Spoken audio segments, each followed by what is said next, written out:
बिस्मिल्लाहिर्रहमानिर्रहीम। अस्सलाम वालेकुम। इंसाफ न्यूज़ रूम में खुश आमदीद। मैं हूँ डॉक्टर मोहम्मद फ़ारूक।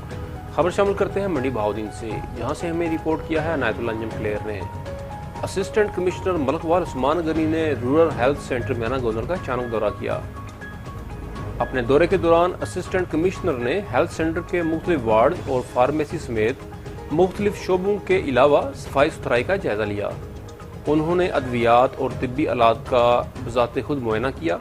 उन्होंने लवाहकीन और मरीजों से फ्राहम की जाने वाली तबी सहूलियात के बारे में भी दरियाफ्त किया, जिस पर उन्होंने अपने इत्मीनान का इजहार किया। Incharge rural health centre doctor Iftikhar Ahmed ने असिस्टेंट कमिश्नर मलकवाल उस्मान गनी को अस्पताल के मसाइल से आगाह किया, जिनमें एक्सरे टेक्नीशियन, लैब टेक्नीशियन की सीटें काफ़ी अर्सा से खाली पड़ी हैं और अस्पताल की एक्सरा मशीन ख़राब है, जिसकी वजह से मरीजों को शदीद मुश्किलात का सामना करना पड़ता है।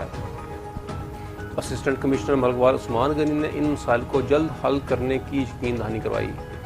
ज़ेरे तामीर अस्पताल में अपनी मदद आपके तहत वाटर प्लांट का भी मुआयना किया और इंचार्ज रूरल हेल्थ म्याना गोंदल डॉक्टर इफ्तिखार के इक़दाम को सराहा।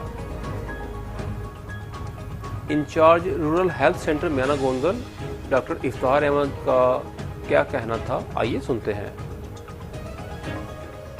बाल साहब का जो है ना विज़िट हुआ है म्याना गोंदल का, तो उसमें काफ़ी वो मुतमईन गए हैं और सारी जो हमारी एक्टिविटीज़ थी, हमारी जो कारकर्दगी थी, वो काफ़ी मुतमईन थे। और उसके बाद कुछ चीज़ों की हमारे हॉस्पिटल की तो वो उनकी खोज गुजार की है, तो जिसमें जैसे स्टाफ की कमी है, जैसे टेक्नीशियन नहीं है हमारे पास, लैब टेक्नीशियन नहीं, एक्सरे नॉन फंक्शनल है, तो इस हवाले से और डिस्पेंसर की शदीद कमी लिखी डिस्पेंसर है हमारे पास।